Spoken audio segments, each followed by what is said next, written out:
Tengo la suerte o la desgracia de ser el único presencial en el día de hoy, porque claro, todos los demás, el profesor Pablo Blanco estaba previsto que fuera, que estuviera aquí, al final no pudo hacerlo, además porque le suponía un viaje de ida y vuelta desde Europa en 24 horas, cosa que no es nada agradable. Bien, entonces, me han pedido el tema sobre revelación y sobre todo revelación y tradición en el pensamiento de Joseph Ratzinger.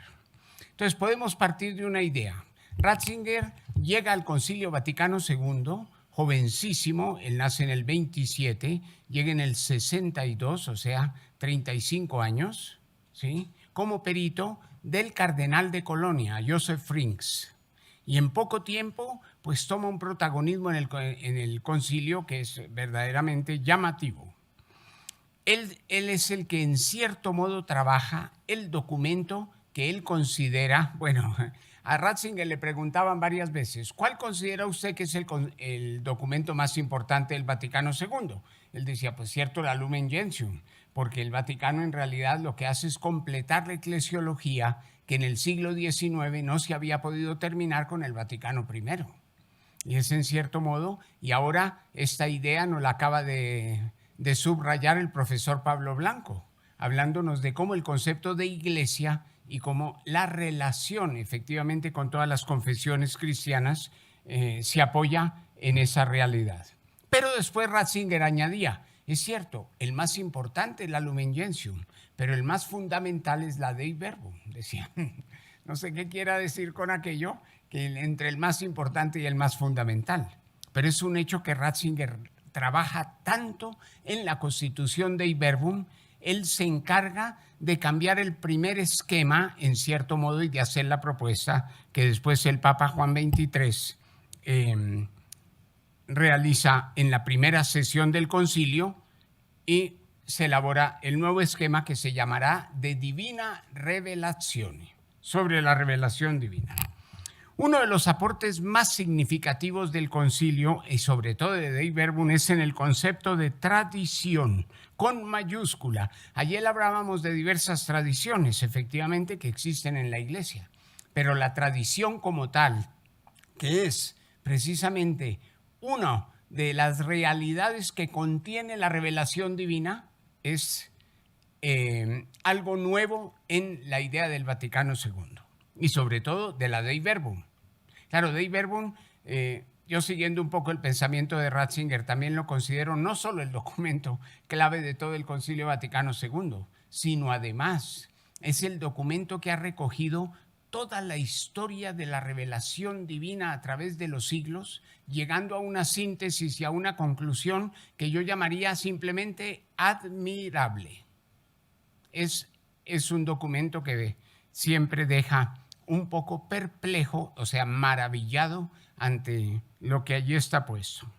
Pues bien, por una parte se dice que la transmisión del Evangelio fue realizada fielmente, tanto por los apóstoles que en la predicación oral comunicaron con ejemplos e instituciones lo que habían recibido por la palabra, por la convivencia y por las obras de Cristo, o habían aprendido por inspiración del Espíritu Santo. Entonces aquí ya está el concilio presentando un concepto de tradición que va unido a la tradición apostólica, aquello que viene llamado técnicamente en griego paradosis.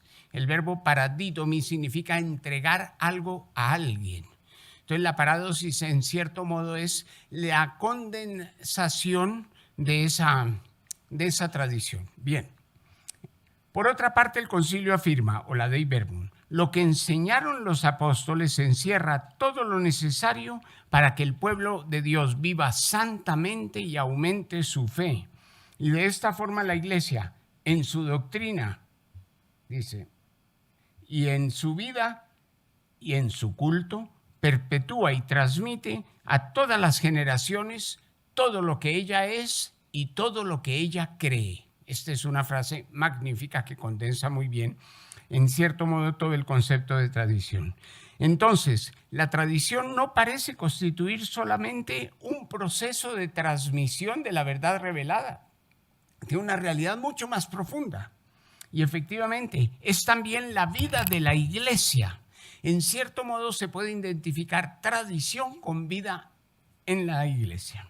Verbum Dei Verbum 2, el número 2 de la Constitución, dice que el plan de revelación se realiza con hechos y con palabras intrínsecamente ligados entre sí. Y esto no se refiere solamente a la escritura, donde la unión y palabras entre palabras y gestos es evidente. Claro, cuando Dios le dice a Israel, yo soy su Dios, claro, y ustedes creerán en mí, después realiza un grande portento o un signo, como lo llaman los judíos, que es, por ejemplo, la gran epopeya de Israel, que es el paso del Mar Rojo. Pero ahí primero el Señor no solo realiza ese gesto para hacer ver su poder, sino que además le explica al pueblo de Israel por qué lo ha hecho y cuáles serán las consecuencias. Entonces, por eso, toda la revelación divina, en cierto modo, se realiza mediante estas dos realidades, palabras y gestos.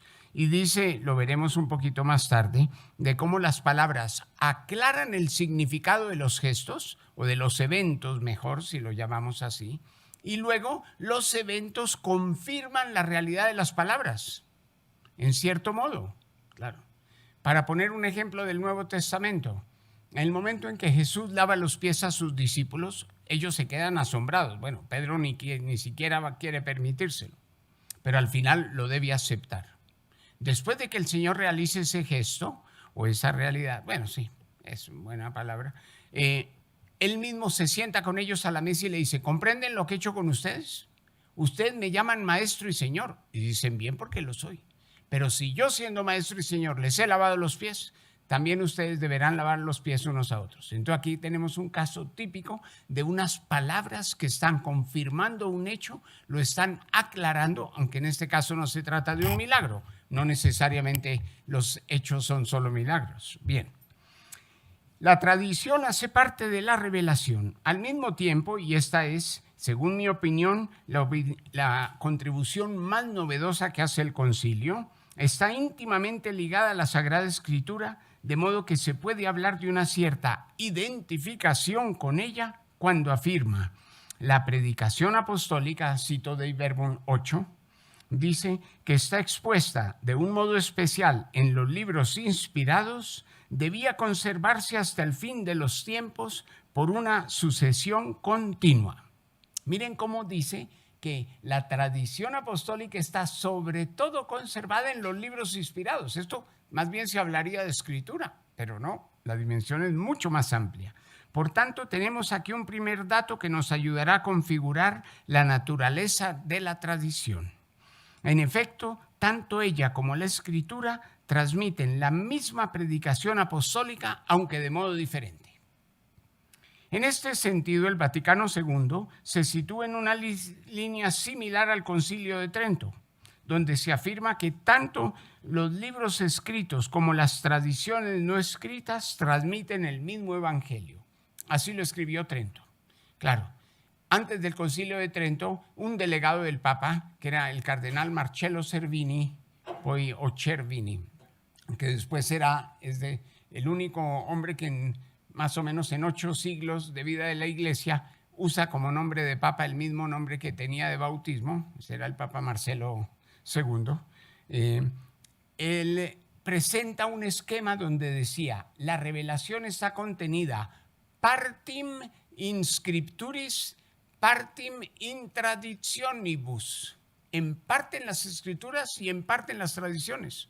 Pero cuando ese esquema viene presentado al concilio, Trento lo rechaza y dice, la revelación está contenida et in scripturis, et in traditionis, en y en, o i, o ei. Claro, en donde no es que está dividiendo o poniendo en compartimientos estancos, ¿sí? Tanto la tradición como la escritura, sino que los pone integradas con aquel et latino que hace Trento. En cierto modo nos está aclarando, ¿cierto?, que tradición y escritura van juntos y en cierto modo las dos configuran el corpus revelationis, si podemos llamarlo así. Bueno, En la Confesio Augustana, de la que nos habló ahora el profesor Pablo Blanco, es la declaración en que en cierto modo protestantes y católicos quieren ponerse de acuerdo después de, diríamos, de la revolución de la Reforma Luterana. Entonces se reúnen en Augsburgo, que es la ciudad, en latín se dice Augusta, porque es la ciudad dedicada a Augusto Emperador, y allí hacen una declaración conjunta. Pero allí los protestantes se quejan de que en la iglesia, cuando hablamos de traditionibus o de tradiciones, las tradiciones, no se refiere a la tradición con mayúscula, sino a una serie de preceptos que a lo largo del tiempo la iglesia ha establecido para sus fieles. Y hablamos de la misa dominical, el precepto del ayuno, ¿cierto? Y otras costumbres que en cierto modo hacen parte de la iglesia. Y los protestantes, en cierto modo, bueno, no en cierto modo, se oponían a aquello. Aquí tengo una cita un poco larga donde Ratzinger también explica aquello. Pero él dice, de todos modos, el hecho de que la iglesia haya puesto estas y las llama consuetudines, es decir, costumbres, porque no son propiamente tradición revelada, ¿cierto? Son auténticas y ayudan a la vida de la iglesia. ¿Por qué? Porque la autoridad apostólica tiene la facultad de hacerlo, pero simplemente salto aquello.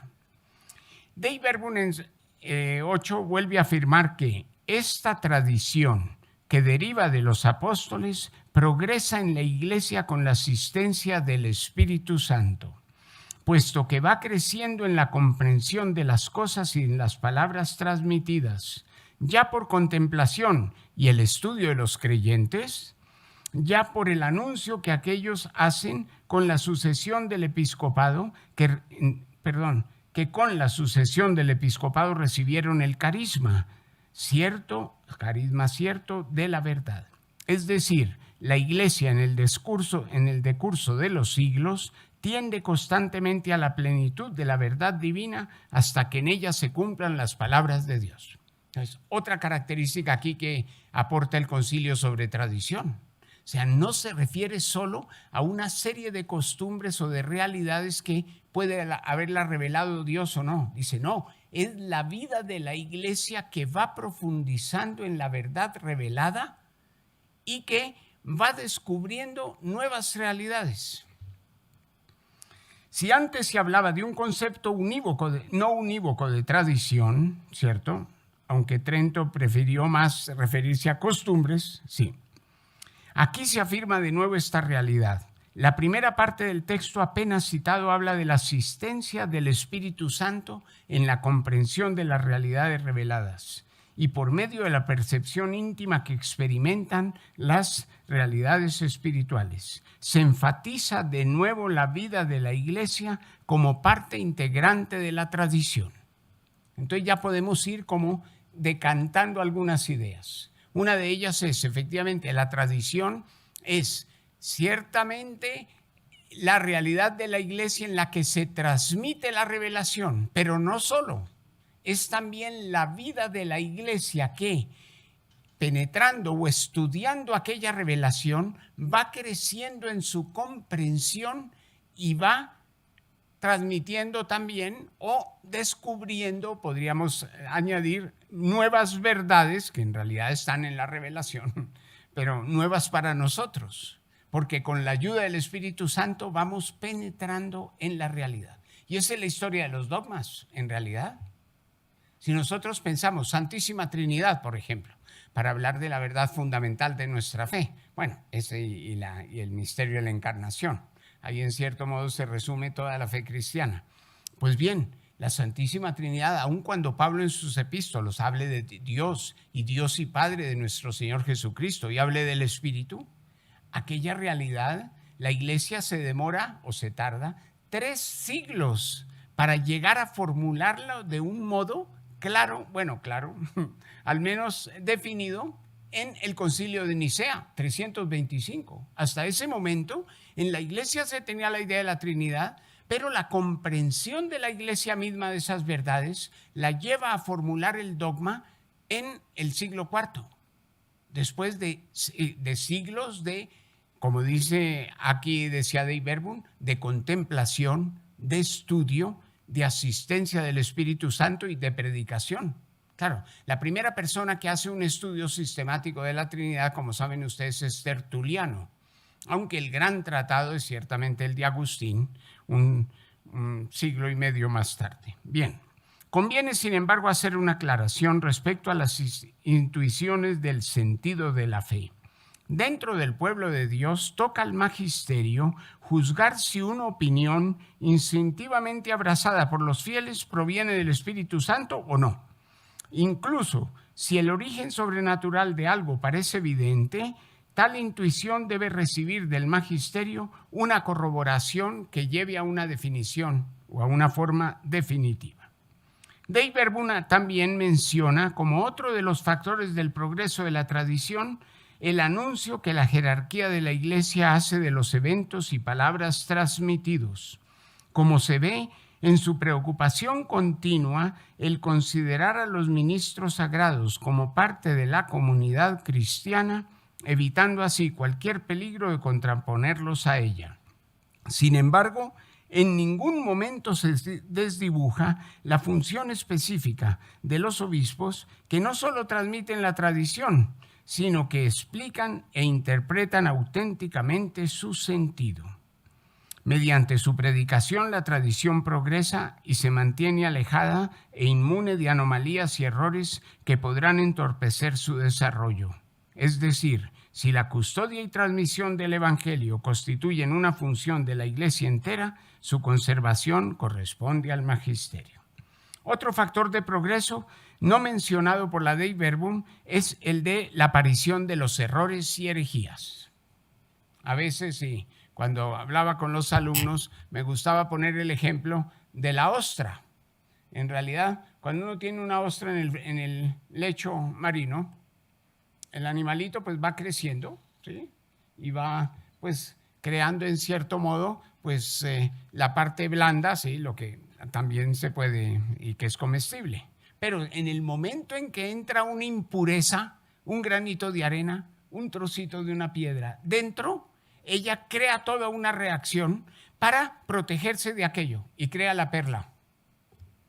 Lo mismo pasa en cierto modo con las herejías. Desde el principio del cristianismo, la Iglesia, reaccionando contra aquellas realidades que podían no ser de fe o contrarias a la fe, ha precisamente formulado las verdades reveladas y ha acudido a la tradición para aclarar el verdadero contenido de la revelación. Y eso es magnífico. Por ejemplo, el primer canon de libros sagrados que se forma en la historia es el de un herético llamado Marción. Marción era hijo del obispo de Sinope, una pequeña isla en el Mar Negro, pero su padre lo echó de la isla por hereje, porque no soportaba lo que le enseñaba, ¿no? Entonces, pues bien, Marción es la primera persona que hace un elenco de libros sagrados de la Sagrada Escritura, lo que ahora se llama el canon. Pero, como lógicamente lo hizo a su manera, en poco tiempo surgen los primeros elencos auténticos, podríamos decir, y ortodoxos de los libros sagrados. El prólogo antimarcionita es precisamente la primera reacción contra Marción, que ya contiene prácticamente todos los libros de la Biblia. Por no decir después el canon de Muratori, que es de finales del siglo II, probablemente sí, comienzos del tercero, y que se cree a Hipólito de Roma. Pues bien, estos son solo reacciones ante las herejías. Y eso es otro factor para crecimiento en la tradición. Lógicamente hemos hablado del magisterio, pero hablamos también del pueblo de Dios, porque el pueblo, si no está unido a sus pastores, en realidad no profesa la misma fe.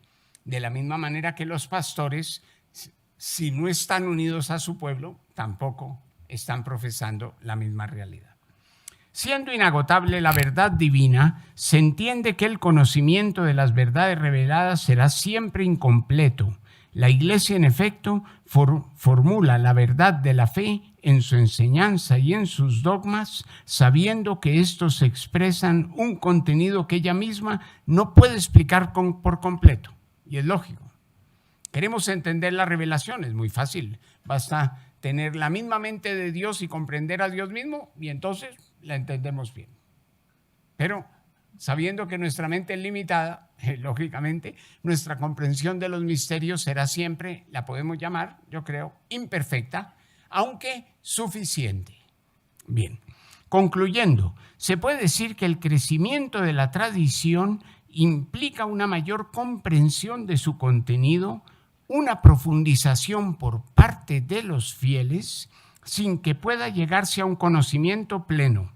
Los factores de esa tradición son, en primer lugar, el Espíritu Santo, el magisterio de la Iglesia, que en cierto modo es como el que detenta la tradición apostólica personalmente, lo podríamos decir, constituido esencialmente por los obispos que poseen el carisma de la verdad. Además, la Iglesia en el decurso de los siglos tiende constantemente a la plenitud de la verdad divina hasta que en ella se cumplan las palabras de Dios.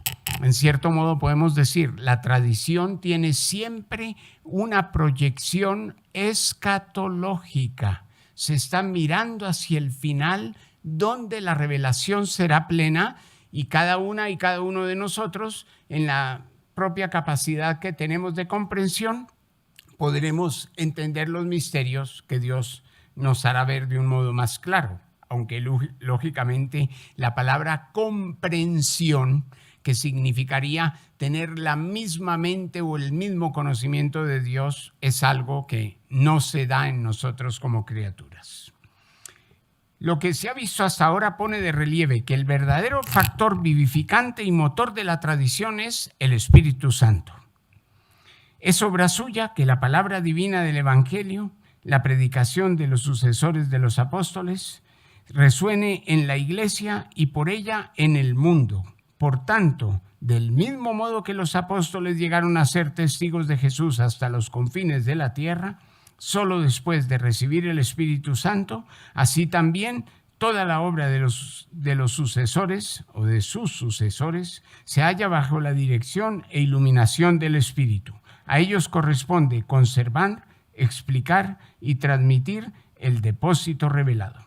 Y luego queda un último aspecto, que es la liturgia.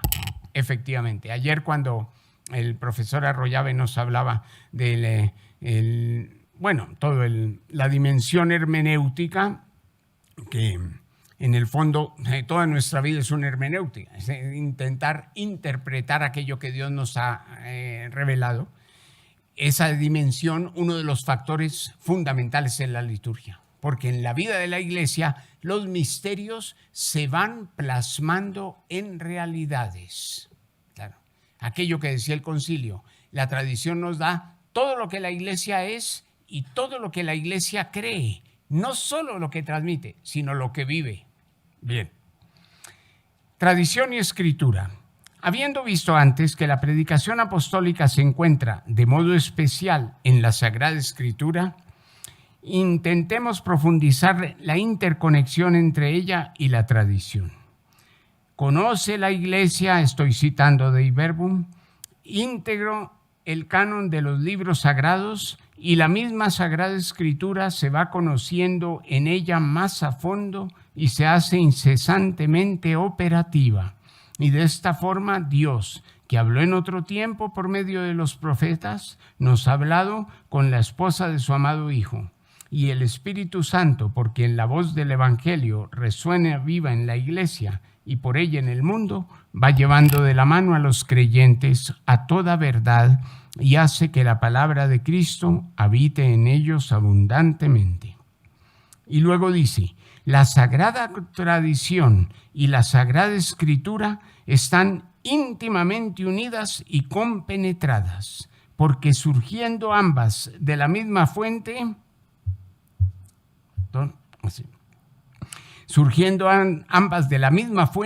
se funden en cierto modo y tienden a un mismo fin, ya que la Sagrada Escritura es la palabra de Dios en cuanto se consigna por escrito bajo la inspiración del Espíritu Santo.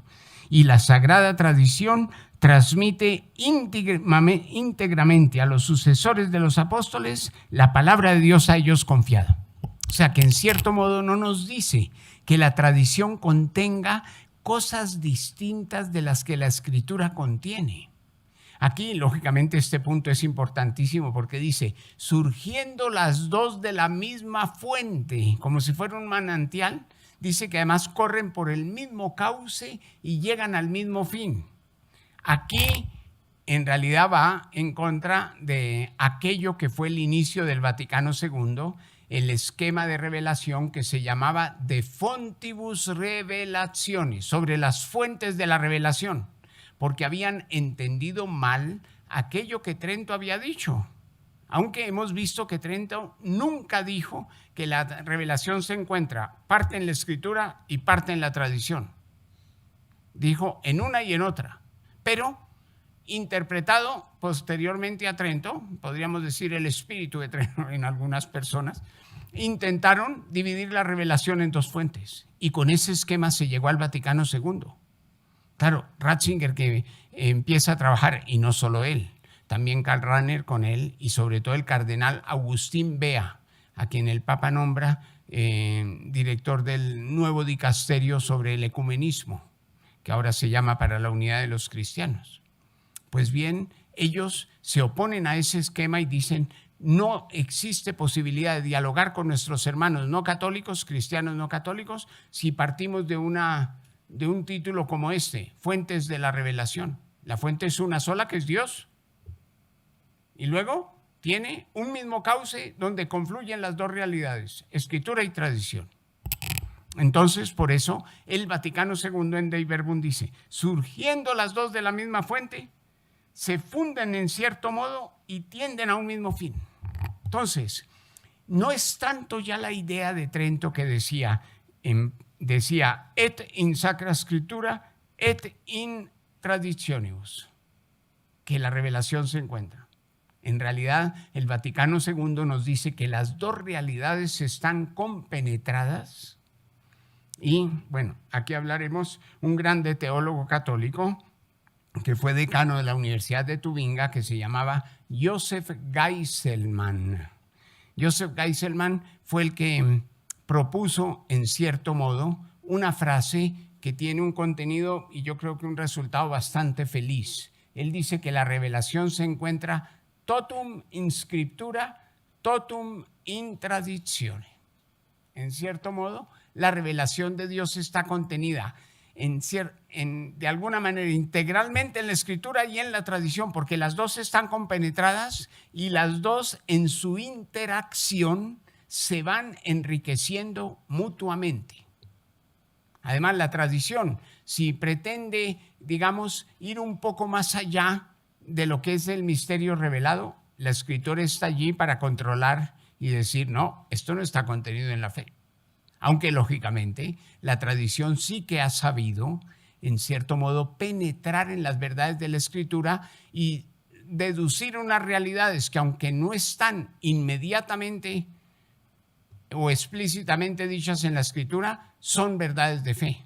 Nos referimos, por ejemplo, al que Charitomene, llena de gracia de María. Esa palabra efectivamente implica una serie de realidades, entre ellas el que al tener la plenitud de gracia no hay posibilidad de que en ella exista el pecado. Y de ahí surge la proclamación del dogma de la Inmaculada Concepción. Dice, claro, si ella es llena de gracia, es una consecuencia, podríamos decir, inmediata de aquello, aunque no esté contenido en la Escritura.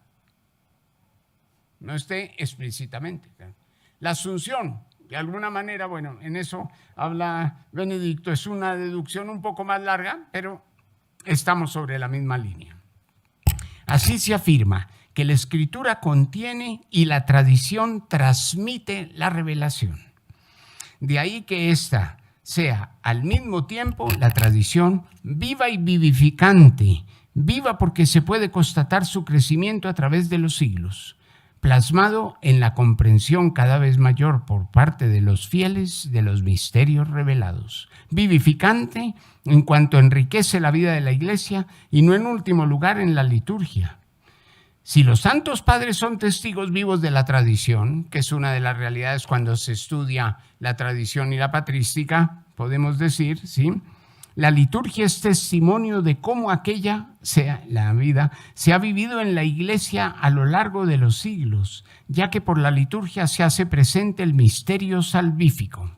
¿Cierto? Aquella frase, un poco un adagio popular que refleja muy bien la vida de la Iglesia: lex orandi, lex credendi. La Iglesia, con su rito de oración, bueno, y con sus misterios litúrgicos, está también formulando los misterios de fe. La ley de la oración es una ley que ayuda también a penetrar en la verdad revelada. Respecto a la Escritura, la Constitución habla en primer lugar del canon de los libros sagrados.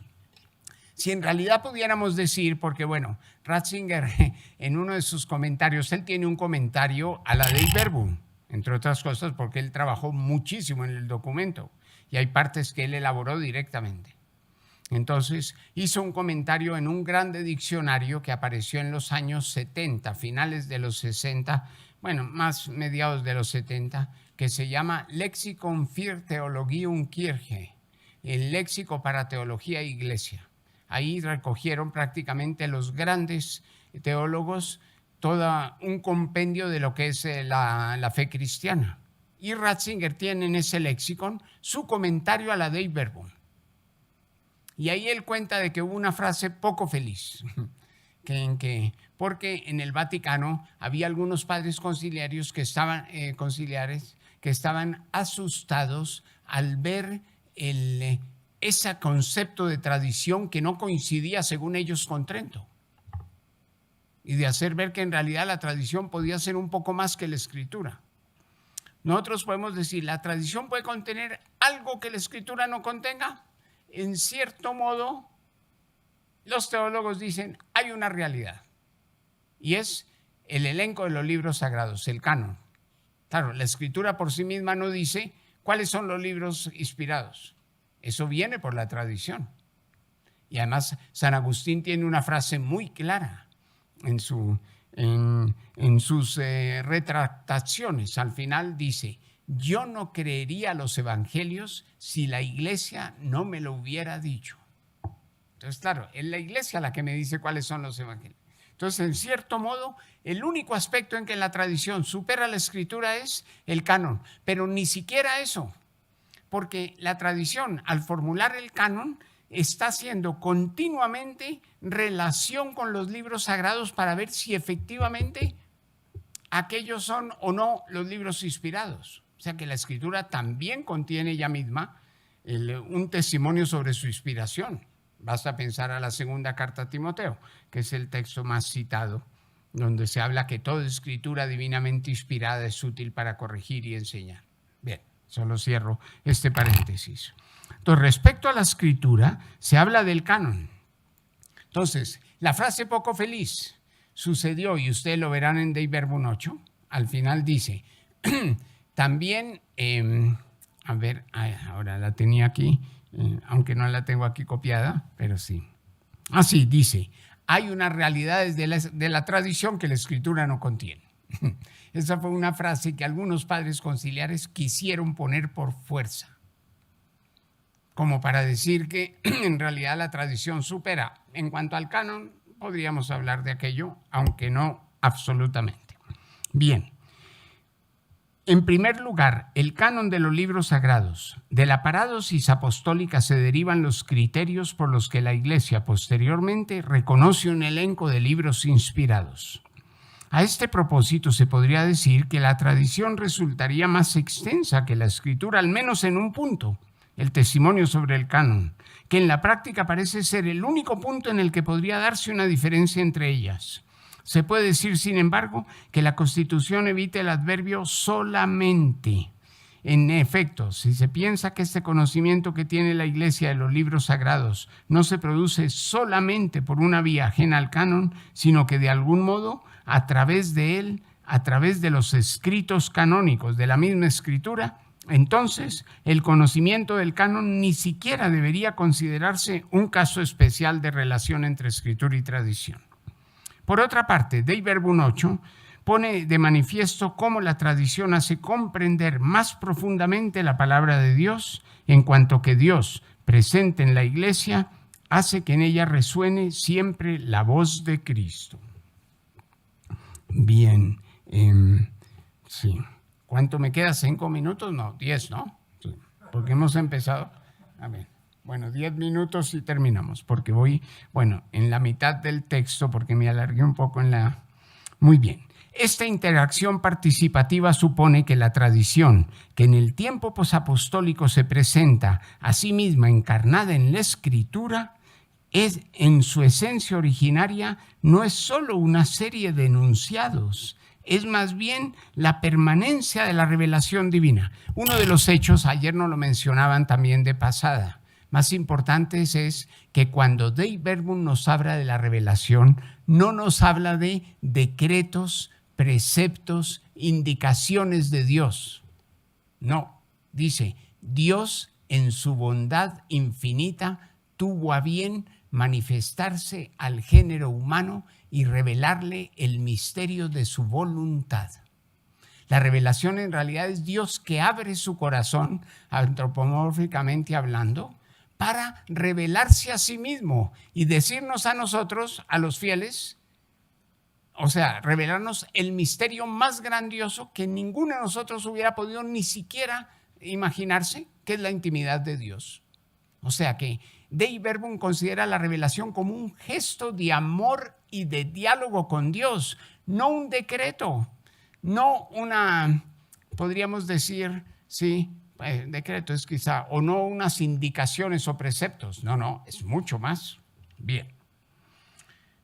La Constitución evita pronunciarse, bueno, entonces, si tradición y escritura contienen, o por lo menos se interactúan de tal manera que las dos constituyen la revelación, entonces, ¿la escritura bastaría solo para las verdades de fe? Eso es lo que propone Geiselman, el profesor alemán. Él decía, si es así, en realidad en la escritura prácticamente se contendría toda la fe. Es lo que técnicamente se llama suficiencia material de la escritura. Claro, si pensábamos antes al misterio de la Inmaculada Concepción, en cierto modo podríamos decir, ¿la escritura lo contiene materialmente? De alguna manera sí. Entonces, hay una corriente de teólogos fuerte que pretende decir que todo se contiene en la escritura, aunque imperfectamente, y que la tradición en realidad sería solo una interacción con ella.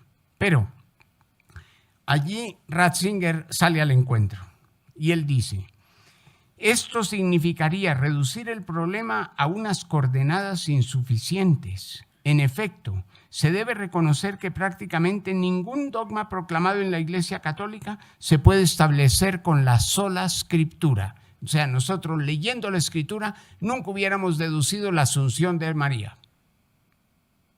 En cambio, la tradición de la Iglesia, con la ayuda del Espíritu Santo, profundizando en las verdades reveladas, se da cuenta de que el estar llena de gracia implica también que María no sufre la corrupción de la muerte.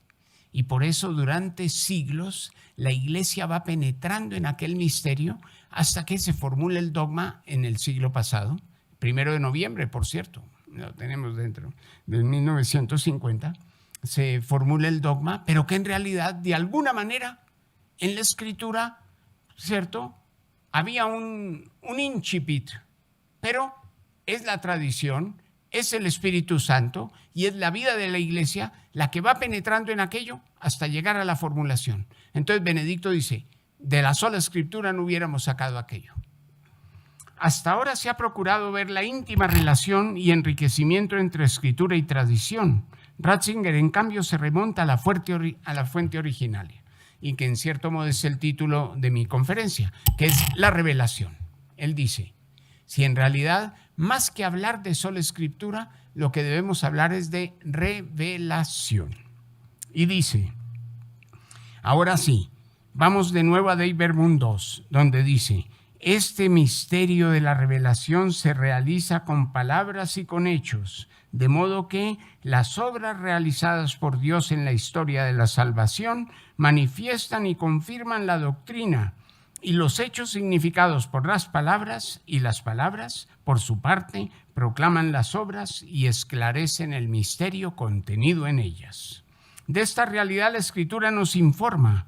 La revelación supera la Escritura, dice Ratzinger, del mismo modo como la realidad trasciende la noticia. Él dice, sería, aunque es una comparación imperfecta, la Escritura sería como la noticia de lo revelado, el testimonio escrito, dice. En este punto aclara, la realidad de la revelación es realidad de palabra, y la palabra de la predicación llega a mí, y en la palabra de la predicación llega a mí la realidad de la revelación. Es importante no identificar la revelación con su testimonio escrito, que es la Biblia. La revelación es mucho más, ¿cierto? Porque de este modo se abre un vasto horizonte histórico y a la vez teológico, en el que se mueve la interpretación de la Biblia, la hermenéutica, una interpretación que ve en la Escritura no solo libros humanos, sino el testimonio del hablar divino. Sin embargo, siempre es cierto que la palabra meramente presente no es ya realidad misma de la revelación, ¿cierto? Sí, que comporta un contenido trascendente. Lo dicho esto, apunta a esta diferencia que no se suprime por el carácter hablado de la revelación entre la palabra y la realidad que en ella acontece. La revelación trasciende la realidad precisamente por el contenido que comunica. La Escritura sería entonces el principio material de la revelación, pero no la revelación misma, porque ahí entonces es donde viene en juego la tradición. ¿Cuál es la diferencia, podríamos decir, entre Escritura y revelación? Que la revelación contiene también la transmisión de esa palabra, su predicación y su explicación, y sobre todo su profundización. Ahí está. Se puede incluso poseer la Escritura, penetrar en el texto y comprender su sentido, sin alcanzar la revelación que supone la fe, la cual ilumina el texto de una nueva forma y al mismo tiempo implica también al sujeto que la profesa. Entonces dice Ratzinger, y aquí es el siguiente aporte, dice, la revelación no es solo esa realidad material contenida en la Escritura, ni tampoco su transmisión que la tradición realiza de un modo eficaz, sino también la fe del creyente que acepta esa revelación y la hace vida de su vida. Ahí está el grande misterio. Dice, y al mismo tiempo implica el sujeto que la profesa. Se trata de una realidad viva que supera la Escritura desde dos perspectivas. Ascendiente, la revelación depende siempre de Dios, de su palabra y de su acción. Descendiente, se hace conocer al hombre por la fe, superando en cierto modo la Escritura que la transmite. Por eso no se puede sostener, dice Ratzinger, el principio de sola escritura, que es lo que dicen los protestantes. Me basta la Biblia. Esta hace parte de la revelación sin abarcarla totalmente. Se ha observado antes una cierta armonía e identidad entre tradición y escritura, y es verdad, sigue siendo un misterio. ¿Podríamos decir tradición y escritura se identifican? Ciertamente no. ¿Pero confluyen al mismo misterio revelado? Ciertamente sí. ¿De qué manera? Bueno, en realidad comprender aquello sería comprender todo el misterio de Dios que se revela, lo que no es fácil. En efecto, las verdades de la fe proclamadas por la Iglesia encuentran un apoyo y un sustrato en la Escritura que resulta ser la fuente material de la revelación. La tradición penetra en esta realidad y la ilumina de nuevo, haciendo ver aquello que la Iglesia es y que la Iglesia cree. Entonces aquí, bueno, me había referido antes a Geiselman y ¿con qué me quedaría? Bueno, la última cosa. Es muy interesante y Ratzinger hace todo un estudio. Él tiene un artículo que se llama, bueno, en realidad tiene un libro, como se dice en Italia, que hizo a 4 manos con Karl Rahner. Y entonces ese libro se llama Tradición y Revelación. El primer capítulo es de Rahner, el segundo es el de Ratzinger, en donde él pone el mismo título a su artículo, Tradición y Revelación, que en cierto modo me he inspirado yo para este estudio. Y entonces, allí que nos dice, bueno, él dice, es sorprendente que en el Nuevo Testamento, cuando se habla de la Biblia, cuando se habla de la Escritura, no se refiere a los textos del Nuevo Testamento, se refiere solo a la Biblia de Israel. al Antiguo Testamento. Cuando Pablo dice la Escritura, es el Antiguo Testamento. En el Nuevo Testamento no se llama Escritura los escritos que nosotros conocemos de la Nueva Alianza. Allí en realidad se habla del Espíritu. Pablo contrapone la letra al Espíritu. Para él la letra es Antiguo Testamento. El Espíritu es la interpretación de aquello a la luz de Cristo. Entonces, aquí entra el nuevo factor y con esto ya sí voy a terminar, porque si en este momento, bueno, serían 40, tengo 45 minutos. Sí, o sea, me he pasado 3 minutos, pero bueno. Y entonces, con esto termino. Es magnífica la aportación que Ratzinger hace en el Catecismo de la Iglesia Católica, en el que trabajó pues muy personalmente. Cuando dice, y lógicamente con esto, si la Escritura es solo letra, en realidad no nos lleva a ninguna parte. Pero si la Escritura es esa interpretación a la luz de Cristo, sí que nos lleva.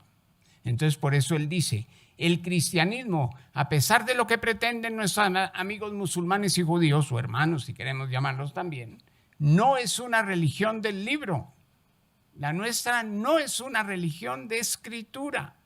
Es la religión, dice él, de la palabra de Dios que se hace carne, que toma nuestra naturaleza humana y viene a revelarnos directamente el misterio divino. Esa es, o sea, es la religión del Verbo encarnado, no la religión de un libro. Pero ese Verbo es el que nos hace interpretar la Escritura y el que nos da todas las luces para que a través de la tradición podamos nosotros penetrar siempre en ese misterio de la revelación que está contenido en la Escritura. En cierto modo podríamos decir, ampliarlo, no por parte objetiva, sino subjetiva, conocerlo nosotros mejor y, lógicamente, poder formular nuestra fe.